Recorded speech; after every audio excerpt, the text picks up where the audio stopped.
It's time for a chocolate and coffee break. So grab your cuppa and let's listen together to stories from people of all walks of life that will touch your heart and reveal that opposites are the same. I'm your host, Andrea Putting, and this is Chocolate and Coffee Breaks, where we bring people together in the spirit of love and acceptance. Today on Chocolate and Coffee Breaks, I'm speaking with Dilhara Silvalingam, and she is an Associate Director of Optus Marketing. So she has a very high-profile professional job which keeps her very busy, and at the moment she's working from home like all of us because of our lockdown. But today we're here to talk about something completely different than Optus Marketing.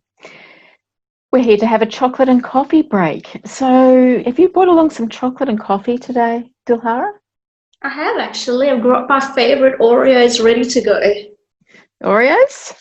And I've got some honeycomb with local honey chocolate.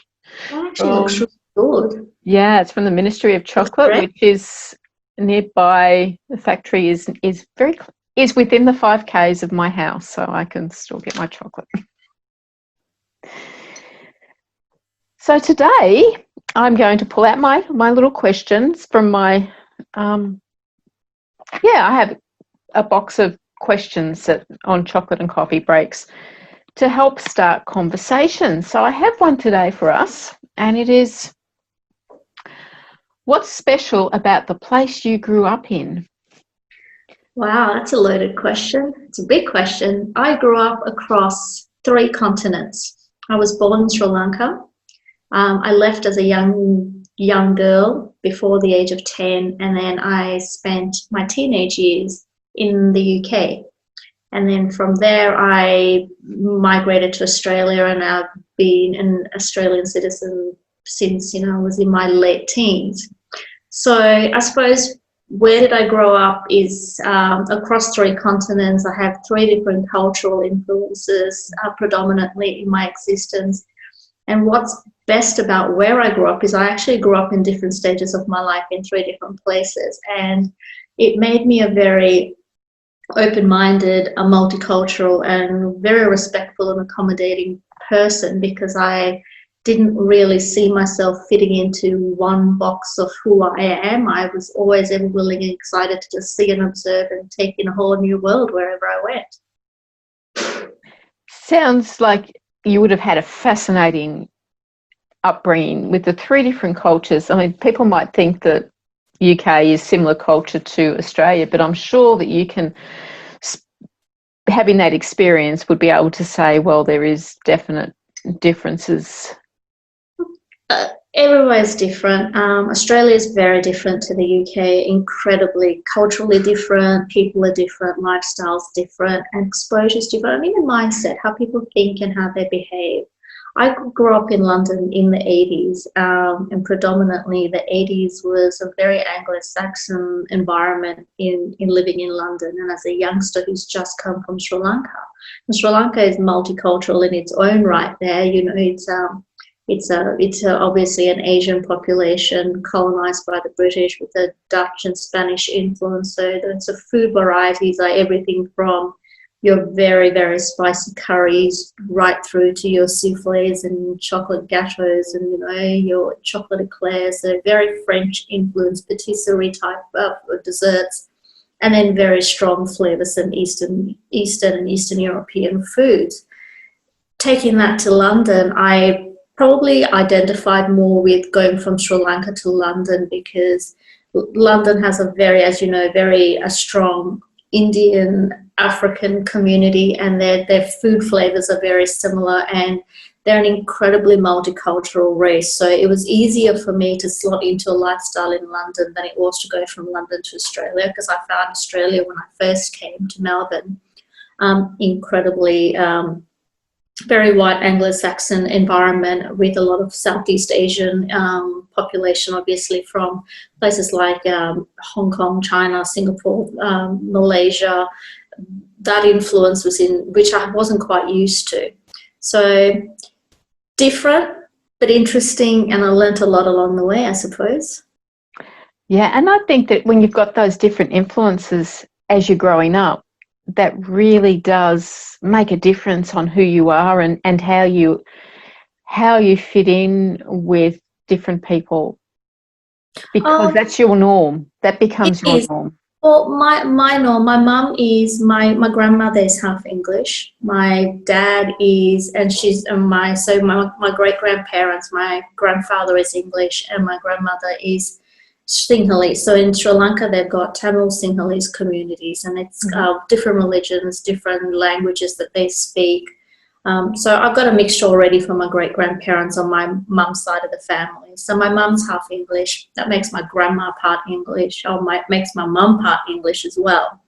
So I've got that bloodline of mixture coming in from my mum's side of the family. And then my dad's side of the family, his family are very strong, originated from southern India. Then it became obviously Sri Lanka for us. I've never been to India, but neither has my dad. But I've got a massive influence of family around me in terms of bloodline. My brother-in-law is Dutch.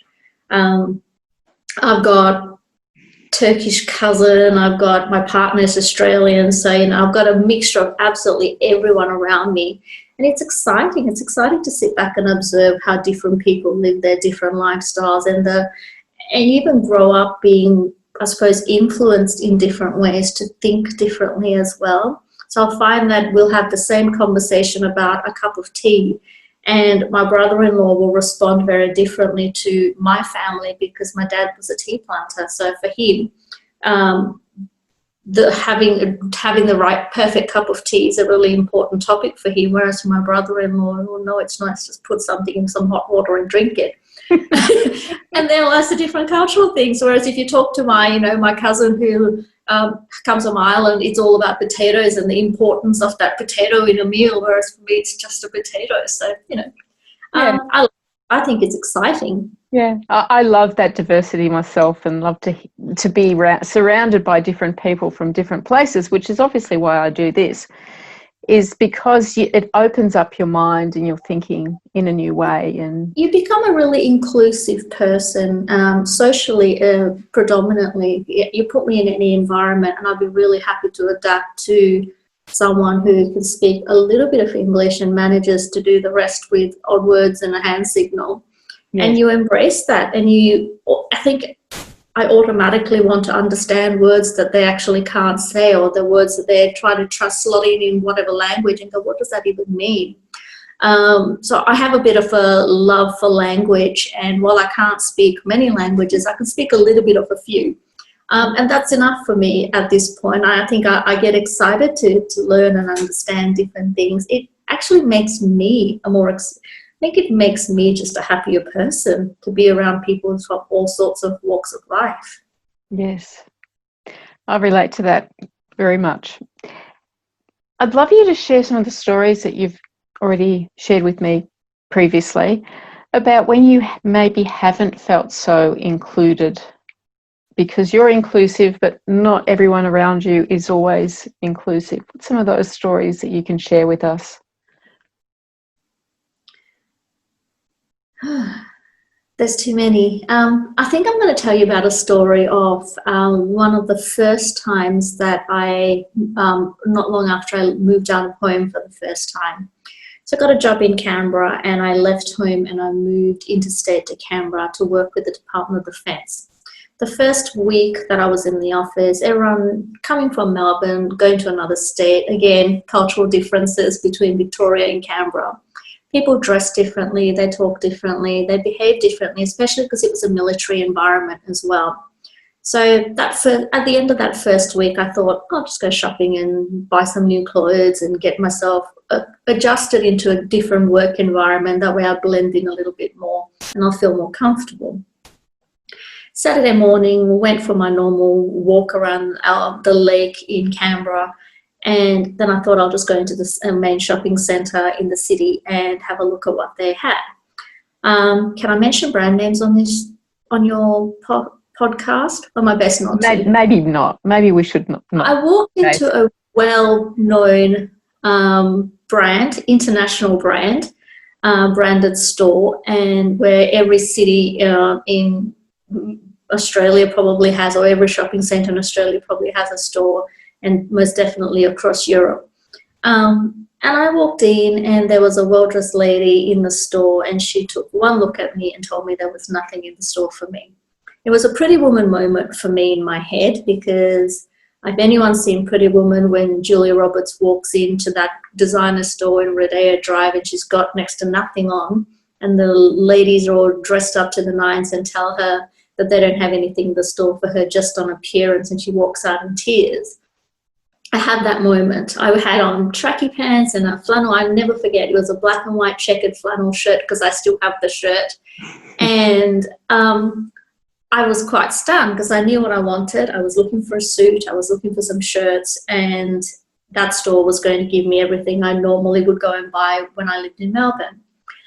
I left really disheartened, and I could tell that on appearance, as far as this lady in the store goes, she picked me out from colour, the way I dressed, ethnicity, because in Canberra at the time, there were not very many people of a dark skin colour tone at all. I think Italians are probably the closest to tanned people that were in Canberra around that time, Italians and Greeks probably. So I left, didn't say anything. Monday morning, the following, after the weekend, my new boss said to me, "Did you go shopping?" Because I had asked him where to go to get some new clothes. He said, "Did you go shopping?" And I had tears in my eyes, and I said, "Well, I was in my early 20s. I was 22 or 23 years old." And I said, "No." I told him the story of this lady that judged me and formed an opinion of me based on how I looked and what she had said. And he said, "Come on, we're going out for lunch today." And we went back to the shops, and we went and bought everything I wanted from all sorts of shops.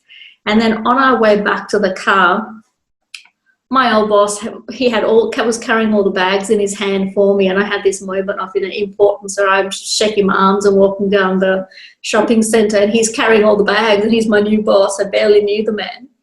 And he walked past this one store, the store that I was upset with, and he said, "Is that the store that treated you badly?" And I said, "Yeah." He goes, "Let's go in." And I said, "No, I never want to go in there again." And he said, "No, we have to go in." And unfortunately for the person in the store, it was the same lady that was there over the weekend.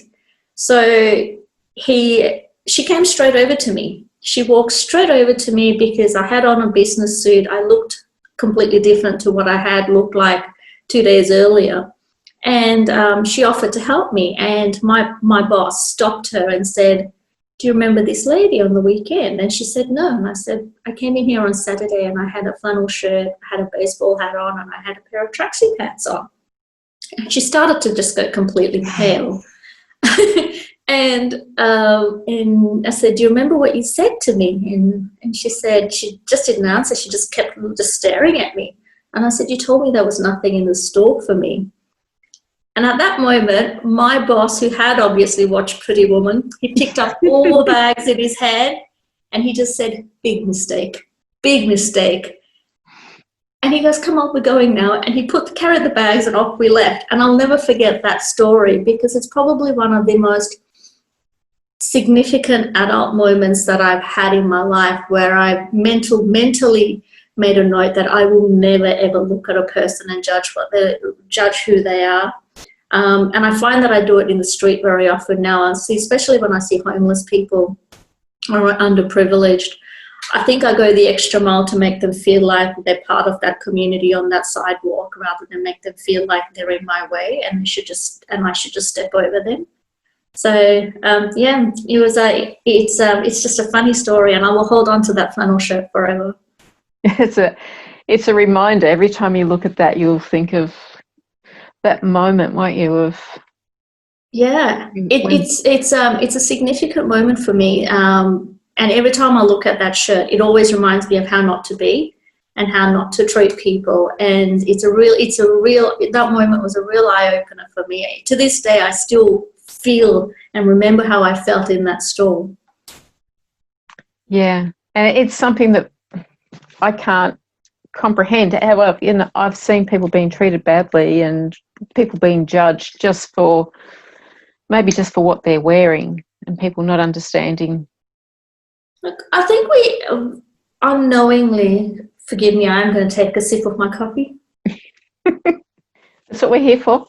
Yeah, I think unknowingly, we probably all do it. You know, it's really sad, but it's just human nature that you judge a book initially by its cover, and you do form an impression of how people are based on how they dress or how they speak or how they conduct themselves in a room. There's been plenty of times that I will roll my eyes at someone in a work environment when we're talking and they just go off on a tangent and start talking about something random. But I think at the end of the day, self-awareness is really important, where you just have to stop and go, I just want to treat people how I want to be treated. And it doesn't get any simpler than that, and it actually shouldn't get any simpler than that. Yeah, as I know that I pull myself up sometimes as well. And, you know, this has been vulnerable and open, is that every now and then we do judge somebody, and just to be able to stop yourself and go, well, hang on a minute, no, that's not right. I don't know what's going on in this person's life. I don't know their background story, and they have as much worth and as value and as much right to be treated properly, treated well, as I do. Absolutely. I read something somewhere, I can't remember where I read it now, Andrea, but very recently I think I was scrolling through Facebook and I came across something where it said, my personality determines who I am, but my attitude is determined by how you treat me. And it really stuck in my head. And it was really important to me because it's very real. I know who I am as a person, but my attitude towards life and towards you will always depend on how you treat me as a human being. And it was very profound words. If you read it and just kept scrolling, you wouldn't digest. But I stopped and I actually wrote it down so that I remember it, and it's just always stayed in my mind. Yes, there's some. Do you have that moment of something clarity that makes you just think, yeah, it's the way we treat other people that's important. My favorite saying, and I think it's actually quoted on my LinkedIn profile, is something that Mahatma Gandhi said many moons ago as a young leader who was trying to change the course of his cultural history and his nation's history. And in one of his peace protests, or his hunger starvations, I should say, starvation protests, he actually said that everyone should try and be the change that they're trying to actually create. And that's one of the most important things I've ever heard anyone say, and it's probably one of the most historic and momentous moments for me to remember, because it's a very simple thing to ask everyone, and again, it is treat people how you want to be treated, and it'll last through the ages and through the generations if only everyone would listen and actually act on it. Yes, so that just those three little words, be the change, is something that just resonates, I think, with a lot of people, in that if there is something that we want in this world, if we want this world to be something in particular, we have to be the person who stands up for it and makes that difference. Yeah, I had just recently, with all the protests over Black Lives Matter, and while it was happening in the middle of stage 1 of our COVID pandemic, and I was really torn between what's the right thing to do and what's not the right thing to do. So when they were protesting in Federation Square, a big part of me actually wanted to go to the protest, because it's a topic that matters to me, being racially equal, and it's really sad that we have to be racially equal and we just can't be humanly equal, because they are one and the same thing for me, yet they're treated very separately. People go, you matter because you're a person, but he matters more because he's fairer than you. And you just stop and have to go, how does that even compute in your brain? Because it doesn't in mine. For me, you're you, and I'm me, and we're one and the same people. You just have a different hair color to me. We still bleed the same red. We still have the same number of organs in our body and veins. So I can go on a philosophical rant with you all afternoon, but it really taught me about do I go to this rally? Do I support communities that are actually quite oppressed? Still in Australia, we have our Indigenous that are not. There's community programs in place, etc., to help them, but they're not really fully understood. I guess I'm going to throw a question back at you, and it's probably a really awkward question to ask you, but relevant. I've experienced racism from living in Sri Lanka as a little child, and in Sri Lanka it's really weird. The fairer you are in a dark-skinned community, the better and the more prettier you are. And if you go to India, it's exactly the same thing. The fairer you are as a dark person, the prettier people seem to find you. So I wasn't one of the fairest of children in Sri Lanka. So, and I'll never forget, we had a German tourist that came, and he remembered asking my mum if I was one of the hired help, and my mum said no, she's my child, because my brother and sister were fairer than me, and I would have been 6 or 7 years old, and I'll never ever forget that man's face, nor that statement and that question. It's stuck in my head. It's funny as a child, what you remember. Mm. Then I remember going from Sri Lanka to England. Yeah, it was horrible. And he basically went, oh, everyone else in the family is a bit fair, except for her, she the hired help. And I think I would have been 6 or 7 years old, to hear that, and I don't remember much of anything else of that man, except he was really tall and he was old and he was silver haired and he had a German accent. But I remember that sentence, and I never took a liking to that after that. He stayed friends with my parents for many, many years, but I just never took a liking to him because that's all I remembered about him. And he was a pivotal relationship, especially he was a pivotal person in the relationship of my family, and he and my dad and my mum stayed friends for many, many years. But I just couldn't warm to him because that's all I ever remembered of him.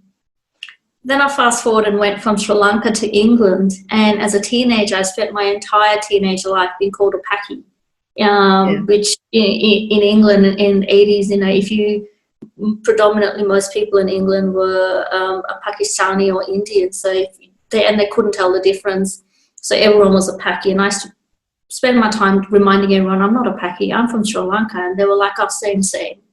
Then I came to Australia and I started getting called Indian, and I had to go, no, I'm Sri Lankan. I'm like, what is going on? I'm not Indian, I'm Sri Lankan. And they go, isn't that the same thing? I'm like, well, that's not me calling you American or Kiwi. No, it's not the same thing. Like, there's ignorance, and then there's blissful ignorance, and you guys are living in blissful ignorance. It's not the same thing. So I guess my question to you is, it's identifying difference and being in that minority environment. I could talk about it all day, and it's always a bad news story or a sad story. But the funny thing is, if you go to Sri Lanka or any Asian country, you will stand out as a good news story because you are different. You're going to go there, and your blonde hair and your fair skin will make you somebody that everyone idolizes. Whereas the flip side of it is when a brown-skinned person goes to a European country, it's not celebrated as much. And I still never understand that.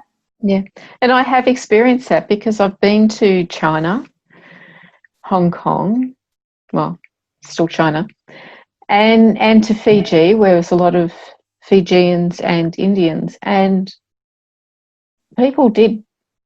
I walked down the street because I stood out I just stand out in those communities.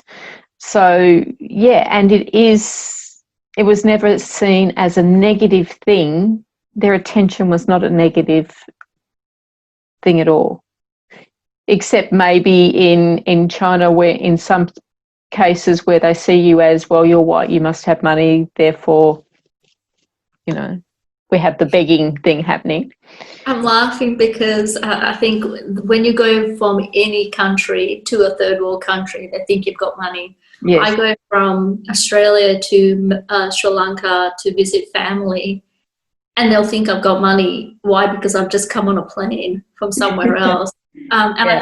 I think it's about currency. And when I say currency, it's in the monetary sense. I think if they automatically think if you earn in another currency other than whatever's the local currency, you're 10 times better off than they are automatically. Yeah, if you're So, a tourist, then you must have money because you got there. yeah, if you've flown there, you're going to have money. So Yeah. you're rich and I'm not. But it's a funny thing, that reverse psychology of if you're a European Caucasian that goes to a brown, I call it a brown skin country for lack of other words. But if you go to a country where predominantly everyone is dark skinned, they celebrate the Europeans that have come there because somehow you're beautiful and you're different and in their eyes there's a wow factor. But when you turn that entire story upside down and you have, let's say, me going to Australia or America or London, you're not celebrated. You're seen as you're invading my space, you're taking my jobs, you're doing and you actually get a completely different perspective of and response and reaction from a person. And it never makes sense to me. No, it's an odd thing. It really is. When you try to get it down, it's really odd. And I guess that's what we're here for, is to try and help people to see through that, to see that that is odd, then that it's not the way that we really want to be living in this world. We want to be treating people all on the same equal footing. I'm intrigued by us having a conversation today and the topic of the conversation as well, because I'm guessing it's fair to say you've never really experienced racism in any shape or form. No, I haven't. How does that make you feel? Like to hear me talk about stuff and from the receiving end, how does that make you feel? Like, what do you think? Like, you must be thinking, she's making this up. It can't be this bad. No, yeah, it's a really interesting question of why I am so passionate about this. And I call it my beyond the why, because I haven't experienced it. It is beyond my own personal why, but it's something that just speaks so strongly to me. And it's just that thing about treating people equally and as if it just doesn't make sense to me the way different people are treated. It's really hard for me to explain why it affects me, but it does. And I think it may be a bit of empathy, whereas you talk about this and I try to, and somehow I'm there. I'm the one that's being treated like that when you tell me that story, and I don't want to be treated like that. So why should you be treated like that? It's hard, isn't it? Because I'm very conscious of what I'm saying to you, because whilst I'm giving you personal encounters and I suppose recounting my own personal experiences, when you talk about racism, it's you speak in the general sense. You speak for yourself, but you also talk in a community sense. And then that is really dangerous to do, because not everyone is racist. Not everyone is color conscious. Most people I know, and probably because I surround myself with people who don't exercise bigotry and don't have a bone in their body that separates anything other than good from evil in their hearts. But I find it fascinating that there's a whole world of people out there that I have directly or indirectly disassociated myself with, or don't even wish to be friends with, because their thought process is different to mine. When I was growing up, especially when I was growing up in Sri Lanka as a young girl, my dad was a very, very open-minded person, and Sri Lanka being very, very, in terms of religion, there were lots of different religious backgrounds and communities in one small country. keeping in mind that the country is the size of New South Wales with the population of the whole of Australia in it. So it's a pretty jam-packed. Everyone's living on top of everyone else. And my dad he would randomly drive with us in the car, and he'll stop and say, we're going to the mosque, we're going to visit the mosque. And now we're not Muslim. And my mum would look at all of us and look at my dad and go, why? And he'll say, because I want them to see what it is, what it's like inside. Don't want them to grow up ignorant to what it's like inside. So we would all shuffle along to a mosque, cover ourselves up appropriately and go and look at everything, admire the architecture, and I always fell in love with all the Marrakesh style mosaic tiling on the walls and the beautiful artwork. And then we would randomly drive down another day past a church, and he'll say, we're going to church today. And my family background is Hinduism, and so we would go to the temple. We would go to all sorts of different houses of worship.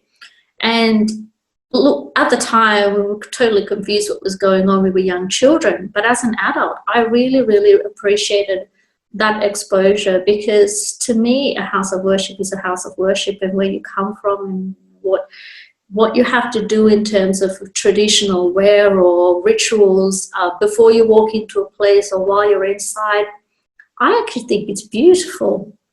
And it's wonderful when people actually have that experience or take the time to stop and learn about anyone else's lifestyle. And I think traveling is something that, I don't have children, I have 2 stepchildren, but I encourage them to go and do things and see things and be the best version of themselves, because the best way to love the human race is to be part of it. Yes. And it's a beautiful thing. I'm just in awe of what your father did with that in taking you to all the different.